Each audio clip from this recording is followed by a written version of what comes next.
We named the exhilarating new production of Once on This Island as Broadway.com's #1 show of 2017. Director Michael Arden took the beloved musical by Lynn Ahrens and Stephen Flaherty and put a fresh and inventive spin on it. I sat down with Arden to discuss his vision for the show and how he brought it to glorious fruition.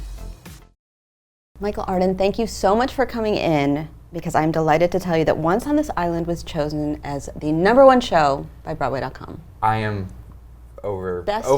Best That's of, amazing. it says it right there. That's amazing. We love this show, and we love this production.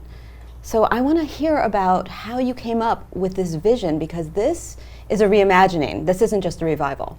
In 2001, I was a freshman at the Juilliard School as a drama student, and there was an Actors Fund Broadway Cares concert reunion original cast Once on This Island that was happening at the Winter Garden on the set of Mamma Mia. And I happened to snag a ticket and skipped out of rehearsal for The Winter's Tale. And I had heard the music, I had heard the album, thought it was great, and obviously loved their work, but I knew I wanted to see this because I had never seen a production of it. And I remember not being able to get out of my seat after it was over. It was just a concert performance of it. And I was so moved by how this is a story about how people forgive and rebuild. And I think at the time it was the perfect antidote for 9/11. New York. It was post 9/11. Yeah, it was post 9/11. 2 months had gone by since the attacks. And LaChance's husband had died in 9/11, so that was what that was. I was there too. Yeah. And that was what that was for. Everyone who was there. It was very moving, and it had a new layer of meaning, I think. Yeah, and it just felt like we were all healed by this. And so it was something, I carried that with me for a long time. And then years later, I was talking with Anne-Marie Milazzo, who was our vocal designer and orchestrator on the show.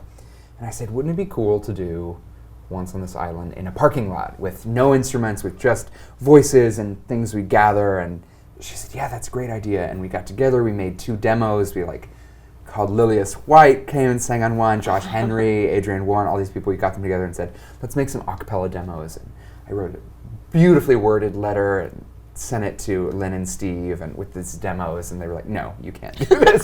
So that was a swift no, but true to form, I kept persisting. And I knew I wanted to do something in the round. I think it was always sort of an idea to do it in the round, so that it felt like people have come together in a circle since the beginning of time to tell stories around the fire. And so I knew I wanted to do it in the round, and I knew I wanted to find ways to use instruments and make it about how powerful the human body and form and spirit can be, because that's what the play's about.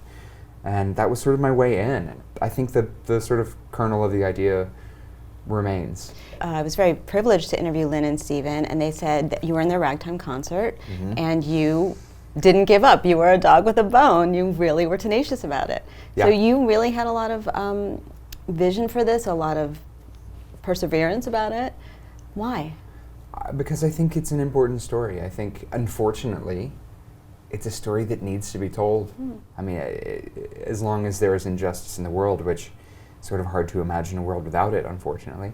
Not only love is stronger than death and hate and ignorance and divide, but that the good we do in our lives goes beyond our life.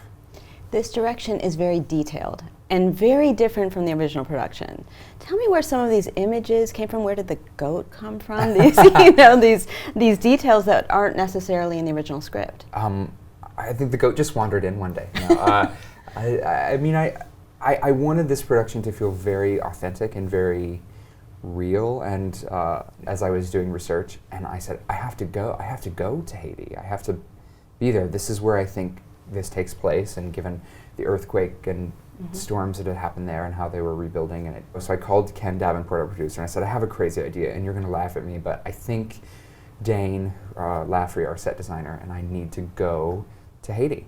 And we ended up going, and it was really, really instrumental in the work we did. How did that inform what we see on the stage? Just visually, I mean, so much of what you see are complete recreations of pictures we took, of people we saw, of things they were wearing. It does feel authentic in the pre-show. The goats, the chickens that were there, how the water, even down to the sort of color of the water, and the colors that are used, and and all of that, the car parts, all the debris, all the trash you see at the beginning. So I was really inspired by that. But just to see that, what Rosa Guy was writing about in her novel and what Stephen Lin had written about is like alive and thriving. And even this year with the many hurricanes and the devastation in many Caribbean islands, it just feels very resonant right now. Yeah, and not even in the Caribbean, and Houston and in Texas, Florida, yes. That was happening while we were doing our lab. It felt very immediate, and I wanted it to feel very sort of harshly realistic. Can we talk about this fabulous cast for a second? It's or an many embarrassment seconds. of riches, isn't it? It's an embarrassment of riches, and that's a wonderful thing. But it's also very different from the original production. Tell me how you went about assembling these gods, finding Haley Kilgore, which is, a star is born suddenly. It's wonderful. It wasn't easy. The first piece that fell into place was Leia Salonga. I called her and I said, I have this wild idea. I don't know if it'll work, but I'm doing this show and I think you would be really great in this role, and I know you're not black. So that's true. And she said, yeah, I know that too. And she had some trepidation about taking Yeah, that I mean, role. I think we all did. We were nervous, but so many people came to this island from the Philippines and from the Middle East even. But I wanted the gods to be all very, very different. So it had to have a certain balance. So I had met Alex Newell a couple years ago, and I was a big fan, and I said, hey, I'm doing Once on This Island. And he said, I want to play the Lilias White role. And we sort of laughed at the moment. and then I remembered that when we were casting, and I said, I want to bring him in. And I think the writers were like, what are you doing? A Papa Gay can't be a woman.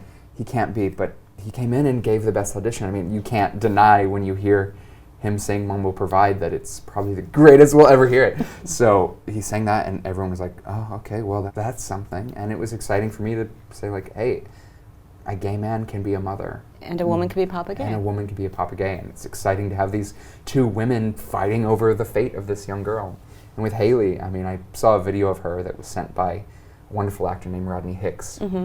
Had sent us a video of her singing Home from The Wiz when she was 16. So we called her in. This 18-year-old girl walked in and stole our hearts. It's amazing also how much trust Stephen and Lynn and your producers had in letting you work on the gender fluidity and the multiculturalism of this show. Yeah, I mean, it didn't come you without... won them over. It didn't come without a fight. But I think, that's where the best work can come out of, like, people butting heads and saying, okay, well, why do I feel this way? Why are we holding on to these things? Change is tricky, and change is, like, hard. The last time they saw the show was closing night in 1991 when it was perfect. So I think then saying, I'm going to take your baby and paint it and rip it up and put it back together is an incredibly scary thing for any writer. So I really... And every director wants to work in the round.